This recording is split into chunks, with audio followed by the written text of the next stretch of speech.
Hello, welcome to the Talking City podcast, coming to you from the Manchester Evening News. The transfer window does open today. Do we have any transfer news? Maybe not, but in the world of City, there's always just about something to talk about. My name's Joe Bray, joined by Tyrone Marshall, and I think before we get into the senior football, a week ago we were playing the media match, and a heroic goalkeeping performance from yourself, Tyrone. Oh, thank you, Joe. Thank you. That's very kind of you. Heroic in a defeat where I think we lost count in the end. I thought it was 8-4. You thought maybe 9-4. I The wasn't going to goals. mention the score at all, to be honest. yeah. Maybe I shouldn't have done. Maybe we should cut that bit out. But yeah, we were 4-0 up, weren't we? And rather collapsed. But they did have an ex-pro in their team who was supposed to swap sides at half-time, but didn't and stayed on. And I think it's fair to say that he was very much running the show by the end of the game, wasn't he? His fitness and this is why City win showed. everything. They are ruthless. They are. They Absolutely take no ruthless. prisoners, even in the staff versus media game. That's it. We are keeping the ex-pro as we are losing, and it definitely showed. Second half, he turned on the quality.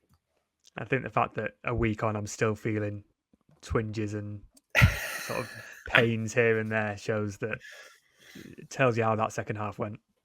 Yeah, it was seriously hard work on it in the second half. We did not have a deep squad at all, and a lot of us had to play. Well, I was in goal, like you say, so it wasn't exactly too taxing for me beyond bending down to pick the ball up an awful lot. But yeah, it was a pretty tiring 90 minutes, wasn't it? Yeah, I'm glad they weren't. I'm glad we weren't doing player ratings on ourselves either, because there's a few times I'm watching someone sprint past me and put the ball in the back of the net. I'm thinking that would not go down well. Yeah, you do. You notice when you play these games. I mean, I played in the United one a few weeks before as well, and actually played outfield that day and played in midfield. And I remember at one point making a run forward to the edge of the box to get the ball, and we lost it. And I looked back to track back, and I was just like, wow, like that goal is a long, long way away from where I am. And suddenly it kind of, when you're there slamming players in player ratings and reports for not tracking back, suddenly I was like, I can see now sometimes where they look and think, I'll let this one go. They won't. I'm sure they won't score from this one. Oh no, they have scored from this one. So yeah, it does. It shows you the fitness you need sometimes to cover that sort of ground in sprints and things like that. Absolutely, and especially when, like me, I do not do a lot of running. So there was a couple of times, yeah, exactly like you say. I'm looking back at that run. I'm like, nah, do you know what? Yeah, he can go. Yeah, I'll wait for it to come back up this end. Your goalkeeping performance didn't persuade City to change their goalkeeping plans, and we saw Stefan Ortega sign a new contract at the weekend. That's good news, isn't it, for City, especially after he dropped quite a few hints that he could leave. Yeah, definitely. It's a bit of stability, isn't it? I guess that's the most important thing. I mean, Ortega was excellent last season. Obviously, that mistake in the cup final, but I mean, goalkeepers are always going to make mistakes, as I can vouch for. And unfortunately, he just made his on such a big stage. But it was only 10 days, 12 days before that he made that save at Tottenham that essentially won City the league. He's the best backup goalkeeper in the Premier League for me, and I mean, maybe he'll be first choice next season because we still don't know what's going to happen with Ederson. And I think the fact that we don't know what's going to happen with Ederson made tying Ortega down even more important, because at least it gives City some security. If they'd got to July and suddenly both were leaving, then that would have been a major problem. If you start pre-season with Scott Carson as your number one, as much as everyone would like to see it, trying to sign two keepers becomes a major problem in the window. So it is a huge boost. He's a top quality keeper. He's been brilliant for City, and he always says he came here to be number one. It's what every keeper says. I think he's proven he could probably do it. I mean, I've said it before, but he's probably in the top 6, 7, 8 goalkeepers in the Premier League, maybe, and he is a second choice. His career trajectory is quite incredible, really. When you look at it, and he just played for was it Union Berlin, I think, and Armenia Bielefeld City got him from. Yeah, a team that no one had heard of before. A team that no one had heard of, and just two such unfashionable clubs in Germany at the time he played for them. And then to come to City, and I mean, no one had really heard of him when he came, and he didn't exactly come as a youngish, I guess, as a goalkeeper, but he didn't come as a 21-year-old just making his way through. But he fits the way City play perfectly. Yeah, like I say, it gives them so much security now that they can kind of be a bit more relaxed about the Ederson situation and see how that develops with interest from Saudi Arabia. I think in the past, if Ederson had gone off injured 4 times in a game over the course of a season, that would be a massive crisis. And you've got players like Stefan and Bravo who've done okay, but fallen off and not had issues with the sort of the way they play in City. You've had to change the way they play when the second choice keeper has come in. You don't get that with Ortega, and he just comes in seamlessly, makes a big save. And I think I'm looking at what Bagiristan said when Ortega signs his contract. He says it's a crucial extension, and you don't often hear that for a backup player. And he says he's the best number 2 goalkeeper we've ever had, which is quite a big comment as well, and it shows where they think Ortega stands. And it's interesting because Guardiola really doubled down on Ederson being number 1 at the end of the season, and we were asking Guardiola, like, is there a world where Ortega could be number 1 next season? And Guardiola was basically saying no. So Ortega has signed up to be number 2 again unless Ederson leaves, and you could have not have begrudged him a move away if he was guaranteed regular football, but you can also see why he would want to stay, because if he plays well, he's probably going to get a few more games next season. I don't know. It's whether he plays in the Premier League. I think he might get the odd Champions League and he'll get all the cups, but it's how many games he'll get in the Premier League. Yeah, and he got a lot this season because of Ederson's injury issues. I mean, the fact that a goalkeeper goes off in 4 league games anyway feels incredible, really, to happen in a season. But with City, you are so relaxed about it. I mean, Bagirisstan's right that he is the best backup goalkeeper that they've probably ever had. And you have to say, I mentioned before about how none of us had ever really heard of him when he came, and he was at an unfashionable club in Germany. I mean, it shows the quality of City's recruitment and scouting that they can pick him up and he fits in so well. I guess the temptation for him would probably have been to go and play somewhere regularly and get into the Germany team, because he's not in the squad for the Euros. And obviously part of that is for the fact he doesn't play that often. But I mean, on the face of it, he looks easily good enough to fit into the Germany squad, and maybe even challenge for number 1. So yeah, it is interesting that he has said he wants to play a lot. You wonder whether he's been told something about Ederson. He might be privy to a bit of inside information. I mean, obviously that one seems very much still up in the air, but we know what City are like with players who want to leave. And if Ederson says he wants to go and brings a big offer from Saudi Arabia, then I imagine City will just say, okay. That seems to be the way it works, really. But they've already got. I mean, if he did go, you wouldn't say it's desperate that City sign another number 1. Ortega could easily do that for a season.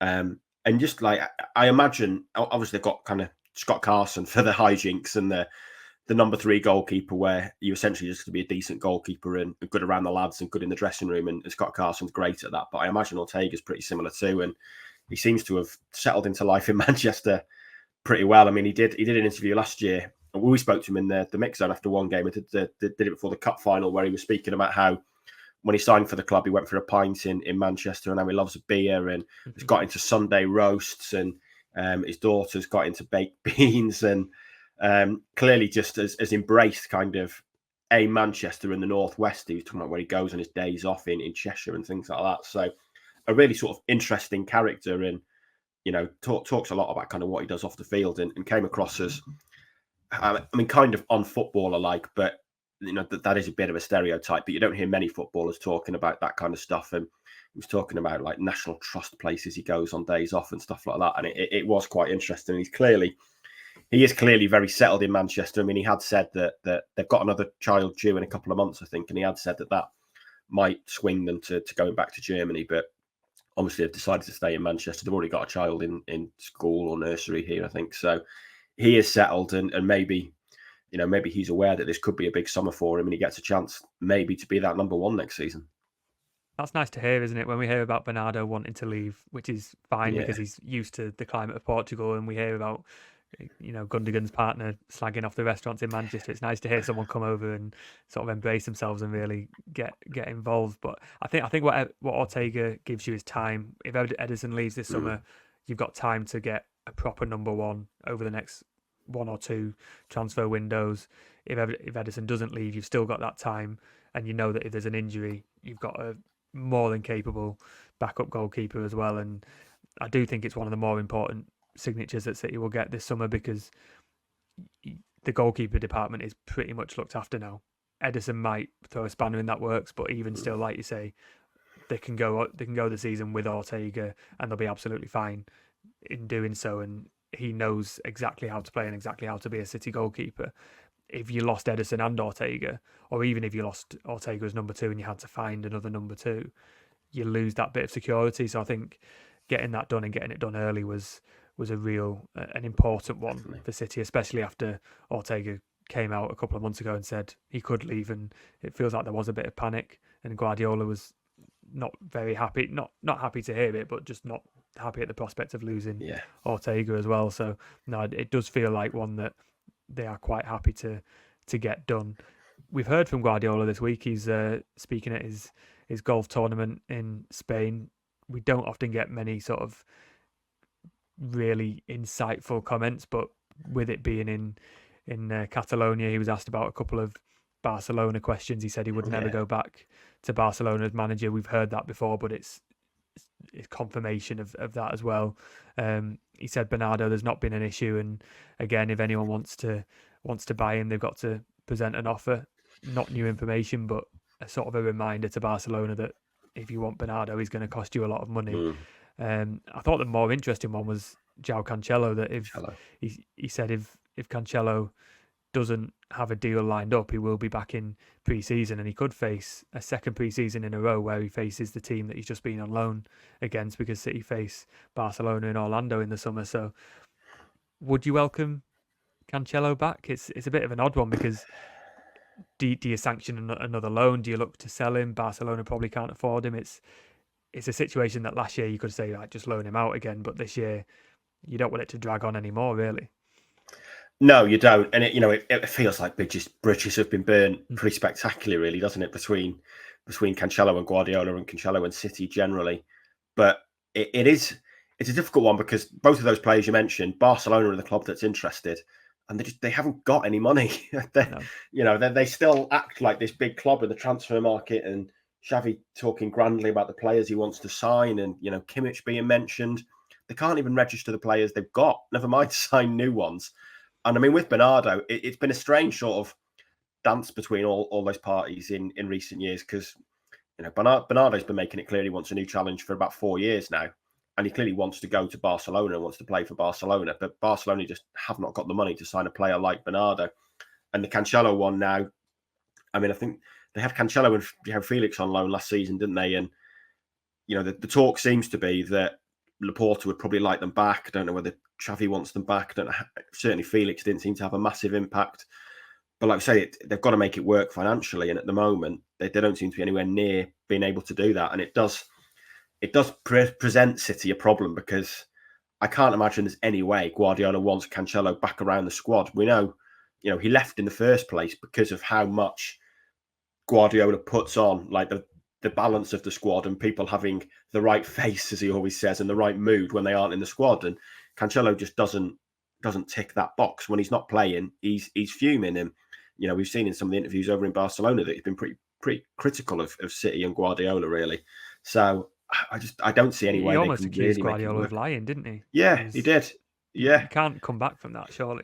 No, you can't. There can't be a way back for it. And I guess City probably have to make this kind of public stance of, well, if he's not sold, he comes back, because otherwise they weaken their hand, and it's probably already a little weak, because, like we say, we know what Guardiola wants, and no matter what he says, we know he wants him gone permanently. But obviously, if he comes out and says that, it weakens your hand in the transfer negotiation. So I guess there's a bit of brinksmanship and game playing going on. But yeah, I don't see any way back for him, really, because there's just, given the reasons he left in the first place and what he said since, there's no way Guardiola is going to think he can go in that squad and risk sort of souring the mood again. I don't see Pep being willing to sanction that at all. It felt quite uneasy last year when he played for City against Bayern in Tokyo, I think, and he's in the squad, you've got to play him, but it felt like it was a shop window appearance rather than we're building this squad for the next season to go and win the Premier League again. And I would imagine Guardiola would be quite happy if Portugal went deep into the Euros and avoided another prospect of Cancelo being involved in pre-season too much, because it feels like if you can find someone to buy him, but again, it feels like maybe a loan is the best way, because if Barcelona can only afford him on loan, then that might be the way to get him playing football and away from City. But then it's another year until you can sell him, another year that the transfer sort of his fee would go down, and it's a difficult situation that I think we've sort of forgot because he's just been away in Spain, and it's sort of come to the fore again now, and a little bit of a difficult one to manoeuvre. And again, who's going to pay 50, 60 million? Would he be worth, given what they paid for him? Yeah, Is he worth that now? yeah, I mean, it's hard. It's hard to see how they get that for him. I think, given everyone knows City want shot of him, really, and I don't see any way that Barcelona pay that sort of money for him. Like you said, you can certainly envisage another scenario where he goes on loan, and you're right. If he goes on loan, you forget about it for the season. It's someone else's problem, or it's not City's problem. But it does just mean that every summer you come back to this scenario of what is going to happen. And I mean, maybe if he goes on loan and Pep leaves at the end of next season, it presents a potential clean slate. But you do feel that kind of bridges have been burnt with the club and not just Guardiola. I don't think it's a case that if Guardiola went at the end of next season, City would welcome Cancelo back with open arms. I think there's probably still a good chance, especially if Cheeky's still there, that they just say you're still not, you're not part of our plans going forward. But when you've got a player like that, it's hard to sell.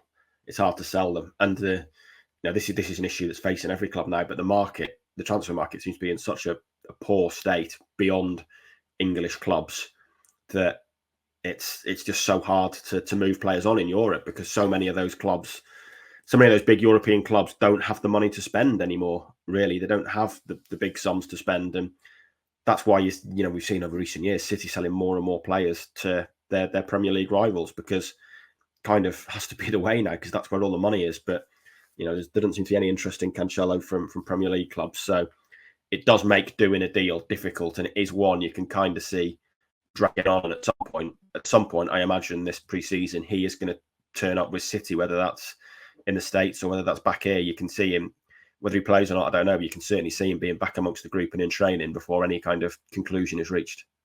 Yeah, it's going to be one to watch. Maybe Saudi Arabia could be an avenue, but again, a player moving. I think he's late 20s, so he's still got a lot to give in Europe, you would think. So Yeah, it's a decision that's got to be made. That moves us on to Kevin De Bruyne, who said he would be open to a move to Saudi Arabia. Now, I will admit I didn't listen to the podcast last week on my week off, and I can't remember exactly when these De Bruyne comments fell. and yeah, I don't think we talked about him from memory. It was quite interesting, wasn't it, for De Bruyne to say that he's open. I mean, he is an honest person anyway. He doesn't beat around the bush, and he basically said, "I'm not getting any younger. The prospect of the money on offer would be ridiculous and deserves to be considered." And you can appreciate that even from someone earning as much as he does. But it again raises the prospect that City aren't going to keep on to De Bruyne forever. He's got a year left on his contract, and is this the summer where, if there is interest, you get some money back for him? They've already got, surely, all the money back that they paid for him, given the contributions he's offered since he signed. But could this be the summer that we see the end of Kevin De Bruyne at City?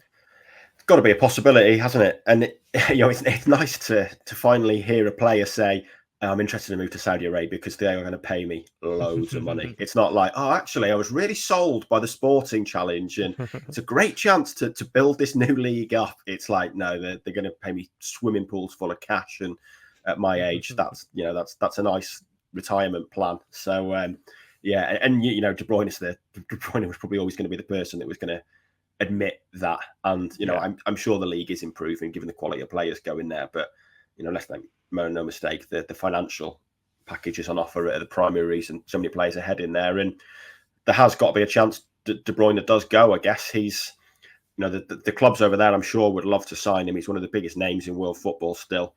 It's kind of an interesting time for City, because he started to have a couple more, a few more injury issues. Obviously, the hamstring one over the last couple of seasons has been a concern, although he did stay fit in the second half of last season. And it was strange in the second half of last season, because his numbers in the second half of last season were absolutely brilliant, but his performances, so often it didn't really pass the eye test. And then suddenly it was like, oh, he scored again, or he's got another assist.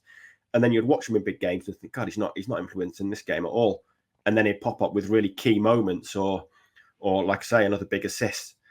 A lot of those big games in the second half of last season, in the cup final is probably a prime example that he just didn't really influence them, did he? And I remember writing after one game that those moments of magic are still there, but it feels like he's having to search a lot harder for them. They used to almost come naturally to him, and it looked like it was also natural and easy. It looks a lot harder now when you watch De Bruyne play. He can still do it, but it looks harder, and he's having to search harder, and it looks more stressful in games to try and find those moments. And maybe that is a sign that he is declining a little bit. Is he 33 now? I think 33. Yeah. So 30, I think at the start of the season he will be 33. Yeah.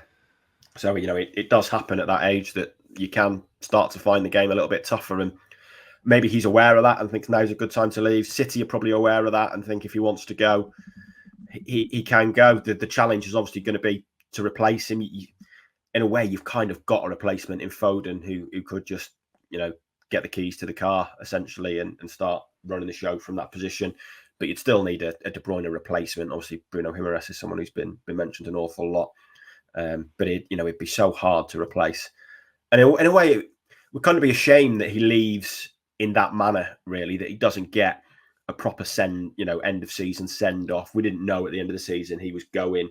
We still don't know for certain, but if he does go, and there'd be a little element of kind of like leaving via the back door when, he's a bit like Aguero. Yeah, a bit like that. And, he deserves in a way for it to be known like that he's going, that he gets that proper end of season farewell. So it would be a shame if it does end like this and he just kind of disappears into the sunset to Saudi Arabia. But it's certainly a possibility, and the fact he's admitting it and is open to it probably suggests that's the case. It wasn't Aguero. It was David Silva who left without a farewell, and that's right. Yeah, deserved comeback at the end of this current season. And De Bruyne's 32. He turns 33 at the end of this month. We've given him an extra year. I think Foden's sort of form this season does make any decision a bit easier. You know that there is a player who can influence games from number 10. I agree with you that De Bruyne's performances probably haven't been up to the same standard, and it's difficult to say that when he's the one that stands out to me is Crystal Palace away when he scored 2 fantastic goals and got an assist. Yeah, in the box, I don't think he's changed at all. He's still as sharp as ever, but it's the passes before that where he's maybe getting a bit frustrated with teammates and the sort of all-round performance. I remember the FA Cup semi-final against Chelsea. He got man of the match, and I think he put the assist in for Bernardo, but his performance was not great, and he got when he was named as man of the match, there was just looks of confusion in the press box of surely not, he's not played well. But I'm also led to believe that De Bruyne disagrees with any sort of criticism, and he feels he's been playing very well and still contributing to games, and he doesn't agree that his performances have dropped. So he's still a player who believes in himself and is playing at the highest level, and he's got the Euros where he can try and win a trophy for Belgium, which might be a step too far given their squad, but it's probably his last chance for an international tournament. So yeah, it's going to be an interesting summer, I think, for De Bruyne. It would be a shame to see him leave. It could be that he says, I'll have this last season, I'll be sort of 33, end the season, end my contract, say farewell, and then go and get a year or two in Saudi Arabia. And I think City fans would appreciate that as well. Yeah. Given the fact that they could actually have one last season to see probably the best ever player to play for their club. Like you say, it would be a shame if he just leaves and they never see him again. But the fact that he's coming out and he is open to it and saying it as bluntly as that is a bit new for a player to say that, like you say. But if anyone was going to say it like that, it was going to be Kevin De Bruyne. I think that's why City fans like him. One last thing before we head to a break. We've seen pictures of Pep Guardiola going to Abu Dhabi and meeting Sheikh Mansour, who says, carry on winning, that's what we want to do. Use this as motivation to go and win again. We don't know what they said when they had a meeting. I'm sure they've talked about his contract, about transfer targets and stuff, but it must be reassuring for Guardiola to hear that the owner of the club is as committed as ever to winning trophies. And I don't know, the photos we've seen of Mansour he's got a massive smile on his face. He's holding up 4 fingers. It's easy to pose like that, but it looks like he is genuinely delighted to be presented with these trophies at the end of every season. Yeah, absolutely. I'm sure it's lovely for him. I imagine when Pep comes over and here's what we've won again this season, and here's what's happened again this season. Yeah, we know he's not at games particularly often. It's fair to say, but he's clearly, he clearly follows the club's progress from afar and loves to see them doing well. And yeah, you're right. I'm sure the contract will have been broached and his future will have been broached. I'm sure it's something that Khaldoon is on almost every day, really. But like I said, it's kind of on Pep at the moment. City will want to try and keep him, but I think they also know that it's not about what money you offer him or anything like that, is it? It's just whether Pep wants to stay or not. Yeah. And there's not really a lot that City can do to keep him, other than just sort of ask him, "What are you thinking?"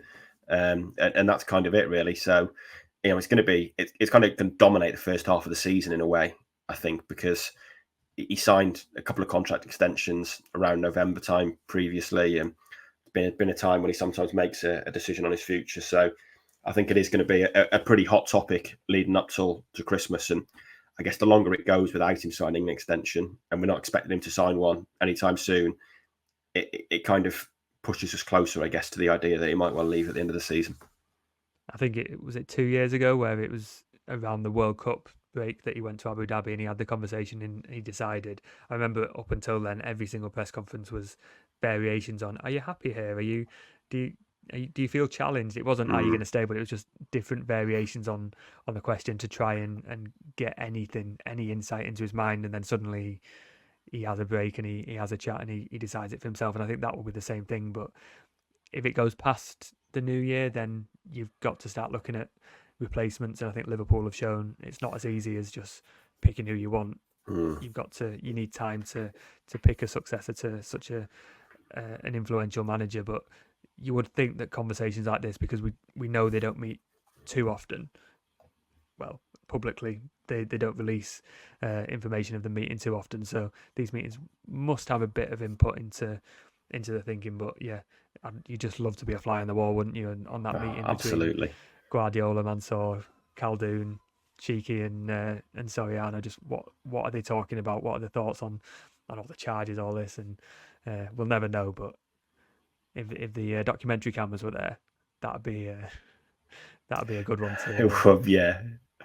to see. We'll leave it there for a short break, and we'll come back to discuss the Euros, which begin tonight, and which City players could do well, might not do well, and which City players need to show something ahead of the new season.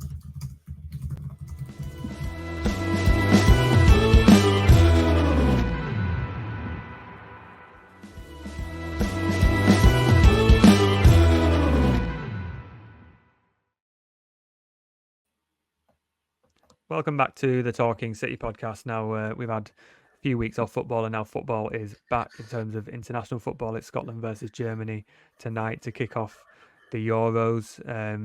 Excited for it, Tyrone? It sort of caught me a bit off guard. I don't know why, but this one doesn't feel as... I've not got the anticipation as other tournaments. Yeah, it is. A few people have said that it's kind of crept up on us in a way, really. I don't know if it's because the World Cup was so recently, or if it's just that football feels just so relentless at the moment. But I am excited about it. It's kind of built up a bit this week. It's nice to have, it feels like the first kind of proper tournament in a long time, because obviously the World Cup was in Qatar, and although the football was great and it was a really good tournament, it didn't feel like a proper tournament because of the lack of traveling fans for a lot of the games. And the time of year it happened as well didn't feel like a tournament as we kind of knew as kids. The same with the last Euros. A lot of it was either behind closed doors or heavily reduced capacities, and it was all over Europe, really. A lot of teams were playing at home and the games were all over the place. This feels like a proper tournament. The last World Cup in Germany was brilliant in terms of that tournament feeling. And yeah, I think it's going to be great because of that. It is, Germany and England are probably the two best countries to have a major tournament in, certainly in Europe. They seem to have they've got the best cultures in terms of fans, and the travel is easy in both of those countries. And you just look at the videos on social media over the last couple of days of the number of Scotland fans over there, and and the scenes they're creating in Munich, and you realise that having a tournament so close and so accessible, it really does make a difference to the anticipation, which is what we kind of missed in 2021 and 2022. So yeah, it is. I think over the weekend it's gonna ramp up, and people are gonna get a lot more excited about it. Oh, don't get me wrong. When there's games on 3 times a day, I'll be watching every second. Watching all of them, yeah, fully involved. But I think you're right on that. When the Qatar World Cup was in winter, and we were in the pubs back home, but it was horrible weather outside, and then the 2021 Euros was all restrictions, and my memories of watching that in the pub is bouncers saying, no, you can't stand up and cheer a goal because you've got a social distance, and it's not how you want to watch football. No. This is going to be the one where it's probably as close to 2018 was the last one we had, where you can just go and enjoy yourself and watch football. And we're both from an England perspective, and hopefully England will do well. I'm not too convinced by the squad, mainly in terms of the defence. I don't think they've got the defence to win a tournament, but it will, if they can get that attack clicking, and they'll probably build it around Foden. I think that could be really interesting. Which City player do you think is going to have the best tournament? Foden feels like the obvious one, but there's pretty much every City player, bar Haaland, is in the tournament and has a point to prove, and will be looking to make their mark on the Euros. Yeah, definitely. I mean, they've got the most representation of any club in Europe, I think, haven't they? Never mind just the Premier League. So there is a lot of City interest there. There's probably going to be City interest every day. I mean, yeah, Foden is going to be the interesting one. His England record is nowhere near as good as his City record, and it's going to be interesting to see if that changes. I think it's something like 4 goals in 34 caps, something like that for England, which is well below par for what you'd expect from Foden. And he's had moments with England, but he's never kind of gripped the game like he does with City. But obviously he's had a real well, it feels like a kind of a breakthrough season at City. It's not a traditional breakthrough, but obviously he's played more centrally, and he's started to dominate big games in a way that he never did previously at City. Just getting in the team for big games was a challenge 12 months ago. So it sets him up well, and it's going to be interesting to see how it works with England, because obviously he's not going to get that central role. I think Bellingham's going to be the number 10, and I don't think there's any way Southgate plays a midfield of Rice, Foden, and Bellingham. And I don't think he should either. I don't think that'd work balance wise. So I imagine Foden is going to end up playing on the left, but he can still influence games from there. It's not brilliant for him, but you're going to get more out of Foden being moved to the left than you are Bellingham being moved wide. So I think it clearly makes sense, but there's at the risk of being a bit jingoistic, it's probably the City players in the England squad that are going to be most interesting, because you mentioned the defence there, and that does clearly look an issue and a weakness. But the two key men in that defence are City players in Walker and Stones, and if they both stay fit and have good tournaments, then it would make a major difference for England. You can imagine a scenario where Foden doesn't fire, but if Stones and Walker both have really good tournaments, England could still win it, because they've got so much attacking talent that they can afford to carry a passenger, really. And if that just happens to be Foden during the tournament, they could still win it. There's enough to come off the bench there, or come into the team, or even just, like I say, carry someone who doesn't contribute that much. But if the defence is strong and stronger than we maybe expect, then that could be the key to England winning it. So you could see a scenario where Stones and Walker both have really good tournaments, and that makes the difference for England, rather than Foden having a really good tournament. I don't think Foden on the left is too big an issue for England, because that's where he's been playing for City. When De Bruyne was back, he's used to being sort of moved out for a number 10 who has to play at number 10. It's De Bruyne for City, it's Bellingham for England, and Southgate's been pretty strict on Foden and said he won't play number 10 for England unless he's playing there for City. And I think he's going to replicate what he's done for City in that, and I think he's gone on record and he said he starts at left wing, but it's where he ends up where he makes a difference. And I think that'll be the key. If England can replicate the sort of dual number 10 position that Foden's been playing for City, then Foden and Bellingham behind Kane could be one of the most dangerous attacks of the tournament. Yeah, I can't think of anyone else that would have anything close to rivaling that. And I think this is going to be the tournament where he shines. And is he number 11, Foden? I think it's think so. You Yeah. never want to read too much into the shirt numbers, but that suggests that he's going to be a winger rather than a central player. And yeah, in defence, I think, as I say, it's Harry Maguire gets a lot of stick, but for England, him and Stones are a very, very good partnership. And Gay is an okay player, but he's not really been tested in sort of tournament football. And if Stones can stay fit, he's had his issues, he's had his illness, he's going to need to perform and sort of make up for lost time at the end of the season. I've been talking to my friends. I would explore. I don't think he will do this, but I would explore the back sort of three in terms of Walker as the third centre back, like they did in, was it 2018 where they did that? Because that allows you to keep Trippier and Alexander Arnold in there. It protects Gueye with another player, whether it's Gomez or Lewis Dunk, or it's not ideal, but it adds another body back there to sort of reduce the pressure on them. Stones can then go forward. I wouldn't want Stones going forward into midfield like he does for City if he's not got someone like Diaz or Akanji next to him. I'm not sure Gueye has that ability to cover just yet.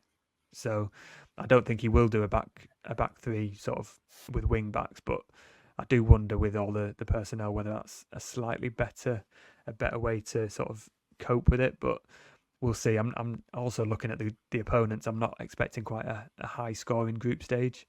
I don't know whether I'm just being too negative about England, but Serbia, Denmark, and Slovenia don't strike me as one where England are gonna blow away the opposition. I can see the sort of the fan base getting a bit antsy and a bit worried going into a knockout stage.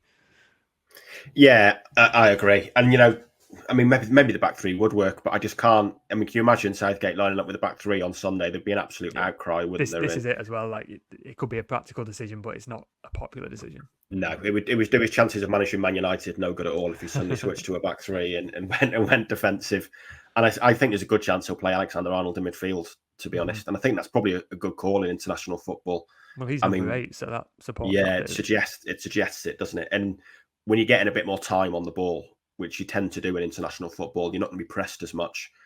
You want your best passer in the team, and I think Alexander Arnold probably is the best passer. You look at him in some of those England friendlies he's played against weaker-ish opposition, and he's a phenomenal footballer on the ball and in possession, isn't he? So I think it makes sense to do that.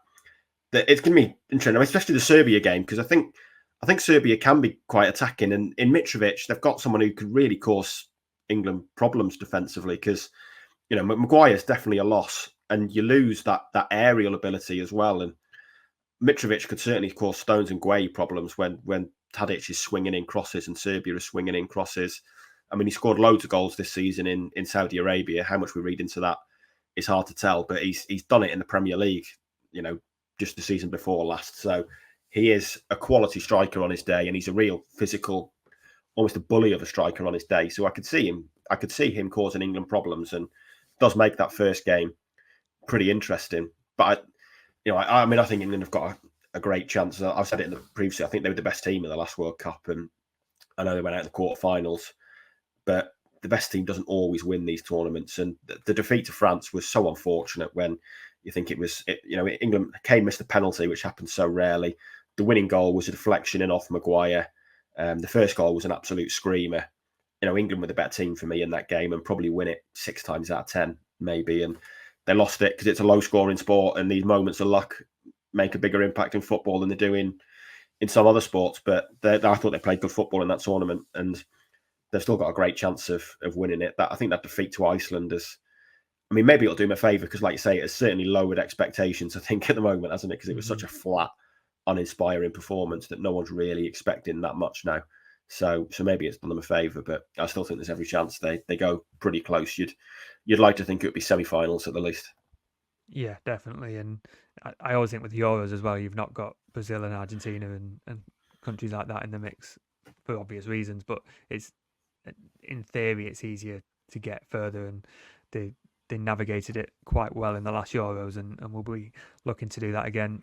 Talking about Stones, assuming that he's going to be fit for the whole tournament, it's a big summer for him because he's sort of lost his place at City. But if he can sort of return himself to that form, he can return to City fully firing. I think I just think it's after the end of the season that he's had, he needs to play well more than a few other players, especially of the City contingent. Yeah, definitely. It turned into kind of a very stop-start and like you say, disappointing season for him. He was arguably up there with Rodri as City's most important player a year ago, and he performed a role that was so unique to him, really, that it felt like him and Rodri were probably the most irreplaceable players in that team. But they've had to replace Stones at times because he's had so many injury problems, and we've seen Akanji doing it. I don't think Akanji does that role anywhere near as well as Stones does it. And Stones just doesn't move into midfield; he moves into a number 8, really, doesn't he? And those runs he makes joining up with the attack are so unique. And I don't think there's any chance we see that on England duty. But with Maguire out, he has emerged as kind of the leader in that defence, hasn't he? And that kind of puts a bit more responsibility on him. So if he can have a big tournament defensively and really emerge as the leader of that defence and make a big difference, then I think he will return to City with a lot of confidence. And that is probably what he needs, because he will feel like last season just turned into almost a bit of a write-off for him in a way. Yeah, I think Akanji has got better in that role, and Guardiola said Stones isn't playing because Akanji is playing quite well.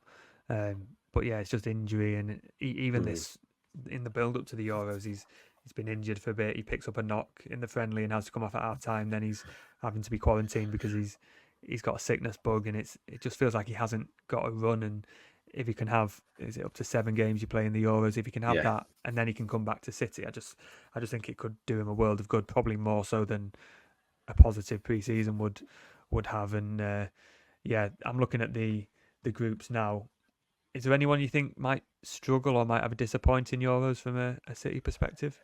Put me on the spot there. I mean, Vardiol's going to be an interesting watch, I guess, isn't he? Because that's the best group: Spain, Italy, Croatia, and Albania, I think, isn't it? And obviously, I'm looking at them and thinking they might. Yeah, him and Kovacic might be ones to maybe come back early. Yeah. And Vardiol, I mean, he plays such a different role for Croatia. I mean, he's going to play centre half for Croatia, isn't he? He's not going to play that role he does for City, and he's kind of developed into one of the best attacking left backs in the world at the end of last season under Guardiola. But I imagine he'll be back at the heart of defence for Croatia, playing a different role. And I mean, they could get out of that group as the third best team. They could even beat Italy. They've got potential, and they're such a good tournament team still. I mean, that midfield of Kovacic, Modric, and Brozovic feels like they've been playing together for about 10 years. That's been the midfield three since 2018, at least, when they played England in the World Cup. So they've got so many, there's so many familiarities. Kind of made a mess of that in that team. That you could still see them getting out of that group and having a run, but at the same time, they probably are also kind of an aging team. And Modric is 38 now. I think I'm not sure if Perisic is fit, but he's still in the team if he is. So yeah, they're probably one to keep an eye on, and obviously that is the hardest group. It does make it a little easier that third best teams get through, but it's also they should beat Albania. They should beat Albania, and maybe give them enough to be 3 points is probably enough. And I can't see them getting thrashed by Spain or Italy, so maybe they'll have enough to get through. But I think they're probably the ones to watch. And like I say, I think it's interesting to see how Vardiol does when he plays in such a different role for his country compared to his club, and whether Croatia use him any differently than what they've seen at City. I mean, City probably want him to be a centre back going forward, but have just put him at left back to let him learn the trade for his first season, and I think he's surpassed expectations. So to see him getting a run of games at centre back, which he's only had a handful of appearances for City, that could be a useful exercise just to remind him how to play centre back, really, and test him and see what he's learned and compare him sort of before and after a season with Guardiola. I think Belgium will get out of the group with De Bruyne, but I don't know if they're going to. I wonder if they're going to be one of the disappointments. There's always one team that underperforms, and I don't know. I'm never convinced with Belgium. Even when they got to the semi-finals in the World Cup, there's something about them. They could go on and win it now. They've got fantastic players, but yeah, I'm not sure they will do it. Although I do think Doku's going to have a very good group stage at least. I think I think this is set up for Doku to have a good tournament. Yeah, definitely. And I think that they've done really well under Tedesco, the new manager. I think Belgium. I think they've got a pretty good record, but I mean they do flat out to deceive a bit at times. They've never really, they've never. I mean, yes, the semi-finals in 2018, wasn't it? But I don't feel like they've ever really had a tournament where they've caught the eye and you've thought they could win something and live up to kind of this golden generation tag. So that will be interesting to see. But yeah, it is set up for Doku to have a good group stage in that group, I think. And they have got real attacking threats, and I think Lukaku was top scorer in qualifying, so they have got potential going forward with Doku and De Bruyne teeing up Lukaku. On paper, they should be one of the favourites, I think, but Yeah. there's just something about them, and it maybe ties back to the De Bruyne conversation earlier that there's just something lacking at the moment. But I think that'll be one to watch. It doesn't look like a thrilling group: Belgium, Slovakia, Romania, and Ukraine. No. If we're being honest, I might skip those games. Prediction for the winner? Oh god, it's tricky. I think England have got a good chance, but I'm going to go Portugal.